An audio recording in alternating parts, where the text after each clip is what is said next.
Bonjour. C'est moi Orson Welles. J'aime pas trop les voleurs et les fils de pute.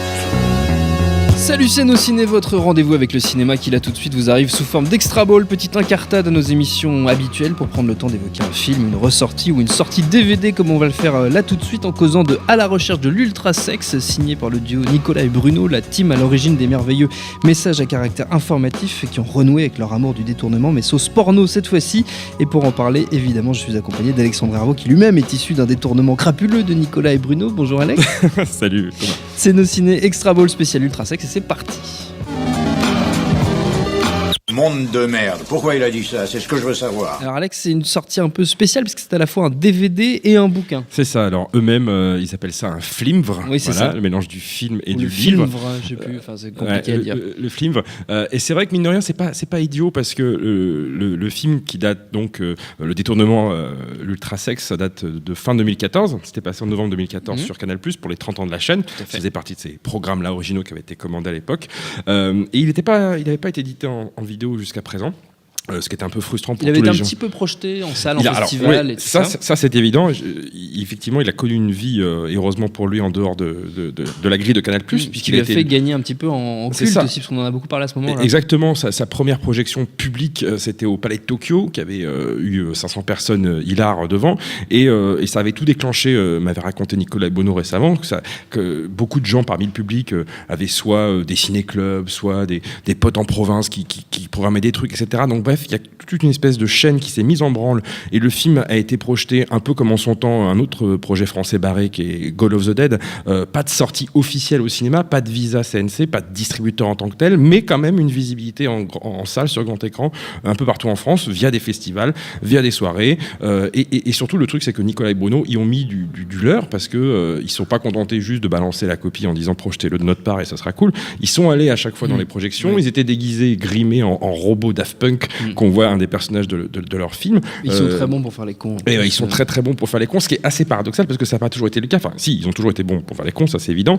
Mais en tout cas, ils étaient extrêmement discrets au tout début de leur carrière sur Canal+. C'est-à-dire qu'avant de faire les messages à caractère informatif, ils ont fait une saison du vrai journal de Carl Zero où ils faisaient amour, gloire et débat d'idées, où ils reprenaient des doublés des telenovelas brésiliennes en parlant de Jospin et du RPR par-dessus.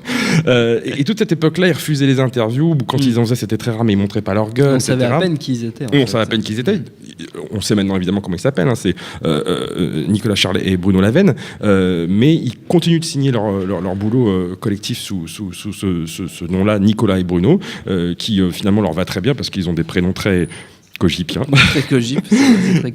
Et sur le film en lui-même, Ultra Sex, donc on peut parler de long métrage parce qu'il fait un tout petit peu plus d'une heure. Ils avaient remonté très très légèrement la version qui était passée à Canal, et c'est donc pour ceux qui ne connaîtraient pas le concept, c'est donc un collage de nombreux films porno des années 80-70, un peu début 90 aussi, et tout ça forme une histoire improbable, science-fictionnelle. L'ultra-sexe du titre, c'est une espèce de matrice qui génère un peu l'énergie sexuelle du monde entier.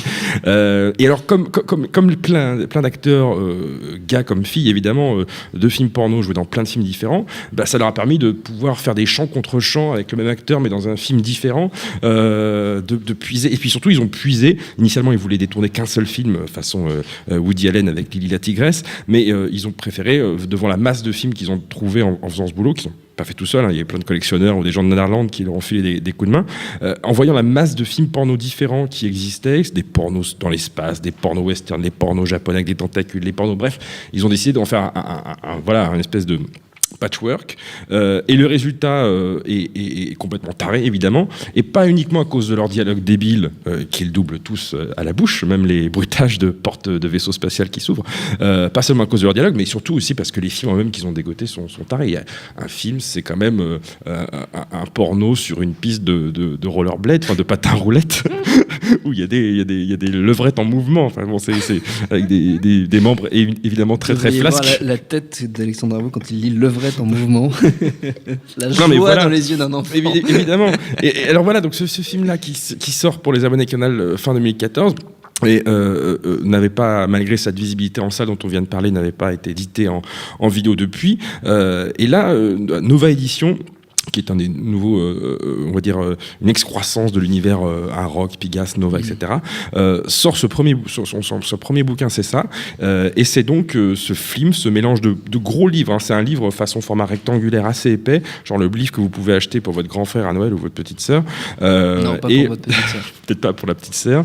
Et le DVD est inclus dans le bouquin, et le bouquin lui-même se présente sous quelle forme? Tu as tout le scénario du film, avec des petites annotations. Alors, c'est assez fidèlement reproduit, c'est-à-dire que tu as carrément des scènes coupées qui apparaissent sous la forme telle qu'ils les ont écrites, avec les petits post-it à côté et les petites vignettes montrant les films en question qui devaient être utilisés pour ça. Et au-delà du scénario, tu as surtout un making-of hyper complet, toujours sous forme papier. Et ce qui est extrêmement difficile en général, c'est d'arriver à parler de son humour quand on est comédien, humoriste, réalisateur, scénariste. C'est réussir à parler de sa façon de faire de la comédie tout en restant drôle. Parce qu'à partir du moment où tu parles de la comédie, tu parles de vannes, de timing, de machin, t'es dans les trucs un peu spécifiques, t'es pas drôle. Eux, ils ont réussi cet exploit-là à parler de leur façon de travailler tout en étant eux-mêmes drôles, puisqu'ils ont choisi le format du roman photo. C'est un roman photo complètement con où ils sont perruqués, ils déambulent dans un parc, il y a le robot qui arrive et qui leur pose des questions, etc. Donc rien que leur gueule, ils sont complètement improbables dans le roman photo. Et ils arrivent à dire des informations totalement véridiques et hyper instructives sur la façon dont ils ont bossé sur le projet, tout en faisant des mimiques et une espèce de scénarisation dans l'interrogatoire sous forme de roman photo.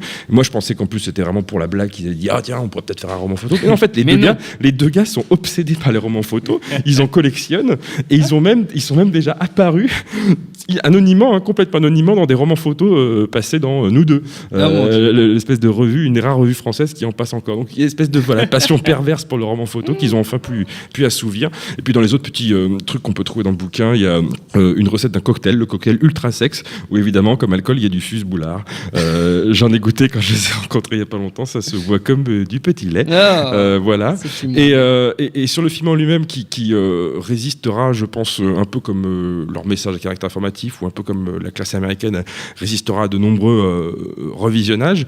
Le DVD n'est pas extraordinairement fourni niveau bonus, etc. Mais il y a un espèce de petit truc assez rigolo qui est la présence de scènes avec les bruitages, mais pas les dialogues, et présenté sous forme comme si le spectateur pouvait lui-même doubler. Ah oui. Donc avec les dialogues qui apparaissent, mais de manière extrêmement bien rythmée, façon professionnelle. Karaoké, un petit peu. Voilà, on peut faire du karaoké de bonne tenue avec ce truc-là. Et puis voilà, là on parle beaucoup des années Vicious en ce moment pour je ne sais plus quelle raison d'ailleurs. Enfin, je crois qu'il a une carte blanche quelque part. Et tout le monde n'arrête pas de lui parler de la classe américaine et on sent que ça l'emmerde à moitié de parler de sa classe américaine. Alors que eux, Nicolas et Bruno, ils assument complètement leur connerie détournement. Ils y sont revenus parce qu'on leur a demandé pour Canal, mais ils kiffent ça. Et c'est des gens qui, à part pour La personne aux deux personnes, leur film assez génial qui est sorti en 2008 avec Auteuil et Chabat, toute leur œuvre finalement c'est que du détournement ou de l'adaptation. Après les messages à caractère informatif, ils avaient fait la série Le Bureau sur Canal, c'était un remake de The Office.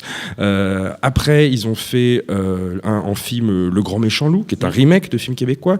Ils ont fait l'adaptation Le Scénario de 99 francs, voilà, c'est aussi une adaptation. Et ils ont fait quoi d'autre? Ils ont fait la VF de Vampire en toute intimité. Oui, qui est excellente. Oui, excellente. On a fait une émission là-dessus avec Julien Dupuis. Tout à fait. Je vous invite à réécouter. Voyez ce film et réécoutez l'émission What We Do in the Shadows, où l'action était remplacée par les dialogues de Wellington à Limoges. Avec les acteurs de Flight of the Concorde. C'est ça. Et donc tout leur travail ou presque se base sur de la recréation finalement, du remix, de l'adaptation. Et voilà, c'est quelque chose d'assez d'adap situationniste pour piquer des mots que Bec BD avait à leur sujet. Et que voilà, ils sont très recommandables. Je pense que c'est le cadeau de Noël est parfait. Carrément, tant qu'on y est. À la recherche de l'ultra-sexe. Noël ou toutes les autres fêtes religieuses, on n'est pas sectaire. Oui, on est ouvert, on est œcuménique.